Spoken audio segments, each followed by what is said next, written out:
Yan, diretso ka. First time mo ngayon mag-expressway? Second po. Second, nakapag-expressway ka na. Sa, ano po, sa Liip. Sa Liip. Pumunta ka na Liip. Okay. So, mas mahirap ng first time, di ba? Opo. So, at least ngayon, second time mo na pag-ano Hindi dito. masyadong ano. Hindi ka na masyadong takot. Nung una, sir. Ano yung may daga. Pero sa pag-change ng lane, medyo may ano ka pa? Ano, sir? Dalawang lane lang kasi gamit ko, sir eh. Okay. So, hindi mo pa na-explore yung ano. So, tama lang naman yun. Pero, turuan din kita kung paano mag-change ng tama, ha? Una dyan, siyempre ganito. Yung mga broken lane nga, ganyan, na-allowed ka dyan mag-change ang lane. Pag ganyan ng ano, pag solid na medyo delikadong area ka, hindi ka pwedeng mag-change, ano? Kaya dapat malayo pa kung alam mong mag-exit ka o mag-ano. So, kailangan nakapag-change ka ng lane ka agad. Okay? Then, pangalawa, laging signal intention. Magsisignal ka kung saan ka pupunta, kaliwa o kanan. Naisip mo pa lang na mag-change ang lane, signal ka na kaagad. Then, silip, side mirror, syempre. Ganyan, sige. Change ka na, signal ka ng kaliwa.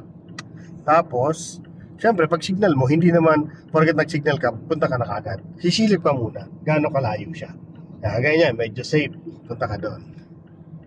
Yan, So, medyo mabigat pa, ano pa yung pagkabig mo ng manibela. Okay? So, ibig sabihin, malaki yung kabig. So, gawin lang natin smooth. Ang pagkabig niya, kaganito. So, diretso ka muna. So, signal ka nga ng kanan. Kanan. Yes. Okay. So, supportan muna kita dito, ha. Okay. So, diretso ka muna. So, signal ka ng kanan. Ayan. So, titing ka dito. So, may truck dito, malaki. So, wag muna, no? So, medyo malapit yan para sa'yo. Pero mag-signal ka na rin. Okay? So, palagpasin mo lang yan. Slow down. Tapos, nakita mo yan, solid. So, delikado tayo mag-overtake yan. No? O mag-change ang lane. O, tigdag ka ng gas. Okay? So, ngayon, nakalagpas yung truck. Titing ka ulit dito. Yan, medyo malayo o malapit, no? Kasi malapit yung truck na pag ganyan, no? Pag sumulyap ka pala side mirror, saglit lang, ha? Balik ka kayo dito. Sa unahan. O, maintain mo muna yan. Yan. Kailangan ma-practice natin yan. O, silip dito. Malayo to. No? So, kuha ka ng konti. Ganito lang pag ganyan, ha? Tignan mo siya.